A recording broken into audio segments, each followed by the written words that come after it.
마스크 왜 쓰고 계세요? 그냥 목이 안 좋아서 그런 걸로 합니다. 오늘 월요일 하루 장 시작했는데 어땠나요? 오늘은 코스피는 오르고 코스닥은 빠졌어요. 트럼프가 또 기자회견 한다고 하고 뭔가 좀 합의가 될 것 같기도 하고 안 될 것 같기도 하고 하니까 이제 시장도 어떻게 될지 모르겠는 그런 상황이고, 내일 삼성전자 실적 발표하거든요. 대박 실적이 나올 것 같은 기대감도 좀 있고, 하이닉스는 더 이따 발표할 것 같긴 한데 둘 다 잘 나올 것 같으니까 실적 발표 기대감은 오르긴 했는데, 이제 트럼프가 막 이상한 소리 하면 내일 아침에 또 폭락하겠지.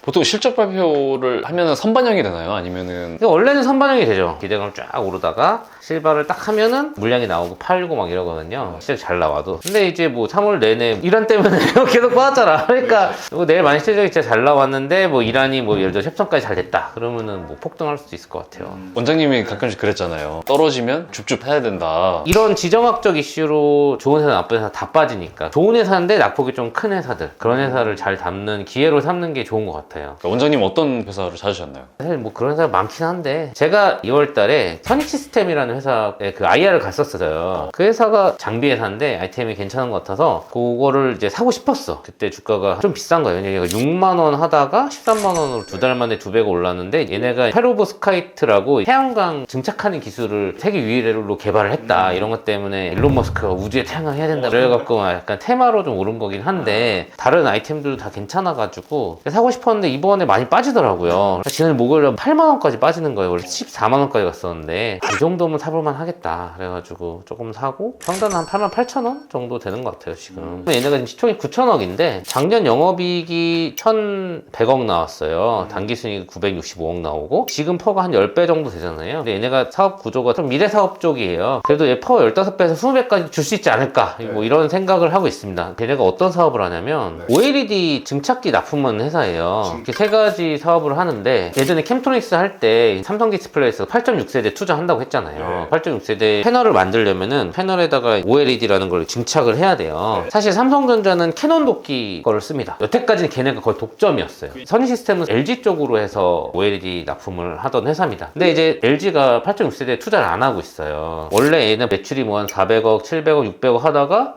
갑자기 25년도에 5천억을 해요. 23년 기준으로 하면 거의 10배가 뛰었잖아요. 이게 어떻게 된 거냐면, 중국 1등 디스플레이 회사 BOE에 납품을 해요. 8.6세대 BOE? 네, BOE 4개 라인 투자를 하고 봤거든요. 2개 라인이 공개를 안 했어요, 얼마의 규모인지. 근데 추정으로 한 4천억에서 4,500억 정도 2개 라인에. 근데 지금 4개 라인 들어간다고 했으니까 8천억에서 9천억 정도 매출이 일어나는 거죠 거기서. 그러면은 작년에 5천억 했으니까 올해도 거기서 남은 게 한 3, 4천억 남아있고, 왜냐면 뭐 꼭 거기만 하는 건 아니니까요. 사실 근데 BOE를 납품했을 때 기대감은 비자녹스나 CSOT나 이런 데도 추가로 발주가 나올 거다라는 기대감이 있었는데, 비자녹스는 아예 다른 기술로 가서 납품을 못했고, CSOT도 아직은 소식이 없습니다. BOE가 양산이 되면 아마 다른 회사들도 추가 발주가 있지 않을까, 이건 기대감이에요. 그리고 작년에 캠트로닉스 찍을 때 BOE가 삼성의 기술 유출 패소해가지고 미국에 못 판다 이렇게 돼 있었잖아요. 근데 작년 11월에 두 회사가 합의를 했어요. BOE가 삼성한테 1조를 주고 로열티 주는 걸로 해가지고 합의를 했기 때문에, 사실 BOE가 이제 애플에 들어가는 건 문제가 없는 걸로 됐습니다. 삼성한테는 안 좋은 거 아닌가요? 1조를 아무리 받아도. 근데 로열티도 받으니까. 삼성이 아마 합의를 한 거는 BOE가 못 들어오면은 LG한테 뺏길 수도 있잖아요. 그런 걸 고려한 게 아닌가 싶은데, BOE가 지금 하여튼 8.6세대 해갖고 자국 내, 사실 뭐 자국 내 디스플레이 시장도 엄청 크잖아요 중국은. 그 다음에 해외 애플이나 이런 데도 지금 테스트 다 하고 있다. 그래서 하반기 정도에는 들어갈 것 같다 8.6세대가. BOE에서도 지금은 4라인 들어가지만 계속 증설을 할 것 같아요. 5, 6라인 계속 들어가겠죠. 6세대도 사실 투자가 처음에 했다고 끝난 게 아니라 계속 투자가 늘어났거든요. 8.6세대가 양산이 잘 되면 아마 더 라인 수를 늘릴 거고, 그러면 계속 매출이 늘어나겠죠. BOE에서만도. 그 다음에 이제 스마트 글라스가 요새 나름 테마가 있거든요. 스마트 글라스가 지금은 이제 안경에 표시가 되는 거거든요. 근데 이제 3세대 스마트 글라스가 나오면, 물론 실제로 나오는 건 아니지만 내 눈에서 인식하는 거는 이 앞에 화면이 허공에 보이게끔 그렇게 하는 게 이제 나올 거예요. 근데 그랬을 때 이제 어떤 방식으로 스마트 글라스를 만들 것이냐, 그게 지금 3가지 방식이 있어요. 레코스, 올레도스, 레도스. 레코스는 LCD로 하는 거고, 올레도스는 OLED, 이제 레도스는 LED로 하는 거예요. 안경 요 조그만 거에 증착을 하려면 엄청 얇고 작게 해야 되니까 기술이 어려운 거죠.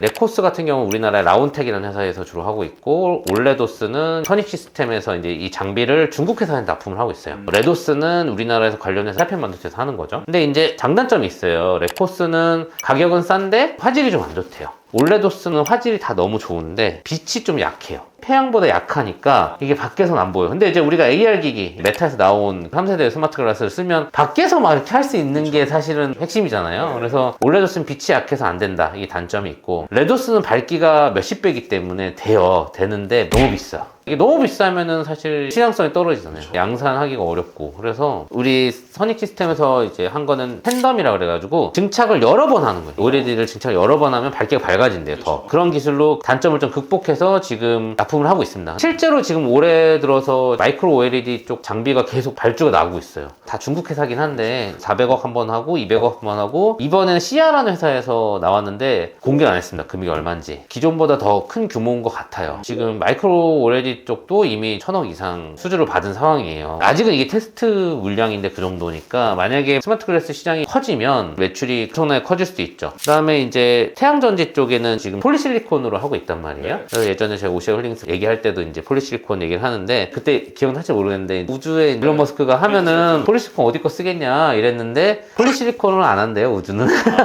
페로브스카이트라는 걸로 한다고 하네요. 폴리실리콘은 태양빛이 너무 강해가지고 견디질 못한대요. 그래서 다른 기술로 해야 되는데 그게 가장 유력한 게 지금 페로브스카이트다. 열효율도 폴리실리콘은 한 27%밖에 안 되는데 페로브스카이트 같은 경우는 이론적으로 43%까지 할 수 있다고 그러더라고요. 그래가지고 이게 지금 대세가 되고 있고, 페로브스카이트는 기술이 우리나라가 제일 앞서 있는 걸로 알고 있습니다. 그거를 증착하는 장비를 선식스템에서 세계 최초로 만들었고, 하나솔루션에 5세대 장비를 납품한 이력이 있고, 이번에 미국의 태양광 업체에 116억에 파일럿 장비 한 대를 납품을 했는데, 이제 요게 테스트를 해서 성공을 하면 내년에 아마 양산 장비가 들어갈 거고, 양산이 진짜 잘 되면 내후년에 대규모 발주가 나올 수 있을 것 같아요. 지금 기존 8.6세대에서 캐시플로우가 있고, 마이크로 OLED나 페로브스카이트도 가능성이 있는 거지. 이게 앞으로 미래 기술에 증착기에 납품할 수 있는 기술의 선두주자로 가고 있어가지고, 그리고 선수는 예전에 5세대 거를 가져왔어요. 5세대. 지금은 8세대 장비까지 나왔단 말이에요. 그러면은 그 돈 받아서 아마 페로브스카이트 쪽 투자를 하지 않을까, 이런 기대감도 있습니다. 저는 미래 기술이라서 시장에서 좋게 봐주지 않을까. 근데 원래 그 기대감으로 확 올랐다가 이번 이란 전쟁 때문에 빠졌으니 사볼 만한 기회가 아닌가 해서 좀 사봤어요.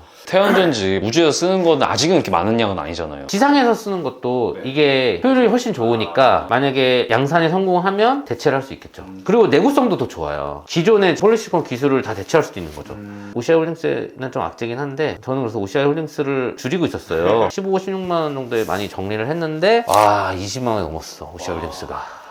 걔는 왜 오르는 거예요, 그러면? 유가가 오르면 재생에너지가 경쟁력이 올라가잖아요. 사실은 저는 이제 하나솔루션에서는 페로브스카이트를 할 거니까 오시아 홀딩스를 팔아가지고 하나솔루션을 샀어요. 사실은 5만 원에 샀어, 솔직히. 이렇게 유상증자 한다 그래가지고. 그래서 그냥 18% 빠지는 거야. 전 손절 쳤어요, 그냥. 뭐 이거는 뭐 예상 못했지. 사실 하나솔루션도 이제 돈을 벌 타이밍이거든요. 그동안 투자를 했고 이제 미국에서 팔리니까 모두 값이 오르고 있었거든. 야, 이렇게 뒤통수를 때릴 줄은 내가 진짜.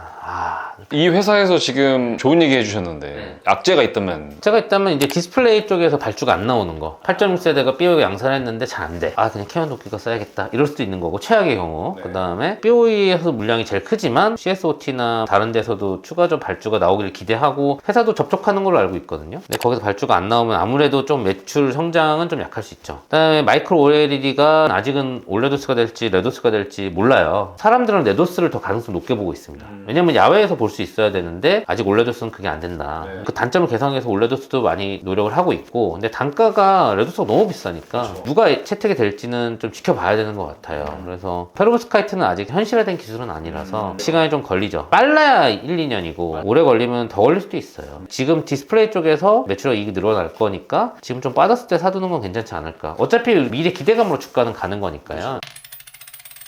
제가 또 3월달 중에 탐방 갔던 회사가 FN가이드 탐방 갔다 왔잖아요. 그것도 좀 괜찮은 것 같아서 잠깐 소개를 하자면, 얘네가 원래는 사업 영역이 금융정보 서비스, 이제 증권회사 리포트 제공해주고 연간 이용료 받는 FN가이드하고 YG 리포트. 원래 YG 리포트가 따로 회사가 있었는데 이걸 인수했어요, 얘네가. 그래서 거의 독점입니다, 금융정보 서비스는. 그래서 여기서 연간 60억 정도는 그냥 버는 거예요. 이거는 크게 성장하는 사업은 아니죠. 사실 이것만 저도 알고 있었어요, 솔직히. 근데 얘네가 인덱스 사업을 하는지 몰랐던 거지. 지수 추종 상품을 만드는 건데 우리가 ETF를 사면 예를 들어 반도체 ETF다 그러면은 반도체랑 코릴레이션이 돼야 되잖아요. 그거를 기초로 하는 지수가 있어야 되는데 기초 지수를 만들어서 이제 시장에 제공하는 지수 사업자 역할을 FN가이드가 하더라고요. 근데 이 지수 사업자의 장점이 뭐냐면 얘네 기초지수를 이용한 상장이 한 162건이 있었는데 예를 들어 19년도에 상장을 했던 ETF가 있다고 쳐요. 그러면 여기에 돈이 늘어나면 수수료는 늘어난 금액으로 받는 거야. 수수료가 어떻게 측정이 돼요? 수수료는 미래에셋 타이거나 그 삼성증권 코덱스 뭐 이런 거 ETF를 사잖아요. 걔네가 이제 ETF 운용 수수료를 받잖아요. 그런 기초지수를 만드는 회사들이 있어요. MSCI나 S&P나 이런 것도 다 지수 사업자들의 회사예요. 걔네가 제공을 하는 거예요. 우리나라는 거래소가 있죠. 거래소가 코스피, 코스닥 이런 기초지수를 제공을 합니다. 예를 들어 뭐 반도체 ETF, 조선 ETF 이런 거는 거래소에서 따로 하진 않는데요. 그런 이런 민간 지수 사업자가 해야 되는데 그 중에 1등이 FN가이드예요. 우리나라에서. 사실 ETF 시장이 계속 엄청 커지고 있어요. 지금 26년 2월까지 어마어마하게 성장했죠. 주식시장이 커지면서 ETF도 커진 거죠. 운영사별, 뭐 삼성자산하고 미래에셋 제일 크죠. 얘네 보면은 비중이 40%, 30%, 157조, 120조 이렇게 하고 있는데 이 중에서 지수산출 기간별 순자산가치 총액을 보면 KLS가 거래소잖아요. 113조로 하고 있죠. 우리가 49조, 바로 밑에 S&P가 47조, 그리고 이제 한국자산평가 뭐 38조 이래는 공기업이고 민간으로 하는 거는 FN가이드가 제일 잘한다. 그러니까 지금 지수 ETF 시장이 400조 정도 되는데 그 중에 한 우리가 50조 정도 하니까 한 8분의 1 정도 하고 있습니다. 그럼 이제 50조 스탁이면은 대충 계산해보면 한 0.05% 정도 되는 것 같아요. 50조면은 한 연간 250억 되거든요. 금융정보에서 60억 버니까 올해 영업이익이 300억 정도. 작년에 얘네가 순자산 가치가 한 14조밖에 안 됐거든요. 근데 지금 50조고 이란 전쟁 때도 안 빠졌어요. 지수는 빠졌지만 왜냐면 ETF 투자해놓고 잘 안 빼잖아요. 사람들이 개별 종목 아니면은. 게다가 퇴직연금이 이제 점점 주식시장을 들어오고 있단 말이에요. 그럼 퇴직연금 들어오면은 그 사람들은 ETF 할 확률이 높죠. 실제로 뉴스도 났어요. 퇴직연금 가입자 60%가 ETF를 하고 있다고. 그러니까 지금 50조에 250억이면 예를 들어 100조가 되면 500억 되는 거죠. 지금 시총이 2천억밖에 안 되기 때문에 500억 벌면 얘네 퍼 20배 주면 1조까지도 갈 수 있을 것 같아요. 운용 자산이 그렇다고 늘어난다고 투하되는 아니요. 기존에 상장한 ETF는 관리만 하는 정도지 추가 인력이나 노력이 많이 안 들어간대요. 이제 새로 상장하는 거 그런 거에 이제 인력이 들어가고 품이 많이 들어가지만 기존 상장한 거는 그냥 유지만 하면 되는 거야. 지금은 2차 전지가 시장이 안 좋으니까 이게 돈이 안 들어오잖아요. ETF에. 2차 전지가 좋아져. 그러면은 거기로 돈이 또 들어오는 거야. 그러니까 얘네는 여러 산업군에 다 깔아놨으니까 조선도 있고 반도체도 있고 2차 전지도 있거든요. 삼성그룹주도 있잖아. 그러니까 어디든 뭐 다 깔아놓은 거야 얘네가. 그래서 머리가 좋은 거지. 그래서 일단 ETF 규모가 커지고 있는 시장이고 저는 아예 주식시장이 꺾일 거라고 생각하지 않기 때문에 지수가 더 오르면 ETF 시장 커지면서 더 좋아질 거다라고 생각을 해서 전 좋은 것 같습니다.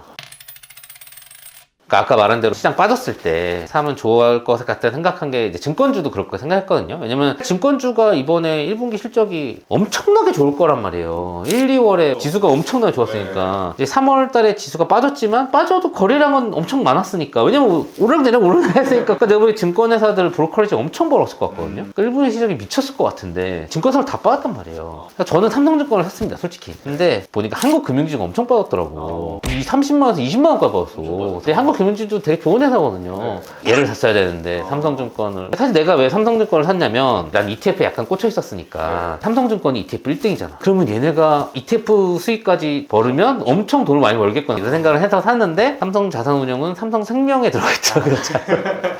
좀 잘못 공부해서 샀다. 좀 안타깝다. 하여튼 이렇게 좀 빠졌을 때 좋은 회사를 좀 주축할 수 있는 기회가 있으니까 뭐 현금이 있는 분들은 그때 사면 되고 지금 신규 진입할 때도 그나마 좋은 회사들이 좀 싸게 거래되는 시기니까 용기를 내서 사보는 것도 나쁘지 않지 않을까 그런 생각이 들어서 오늘 조금 영상을 찍어봤습니다.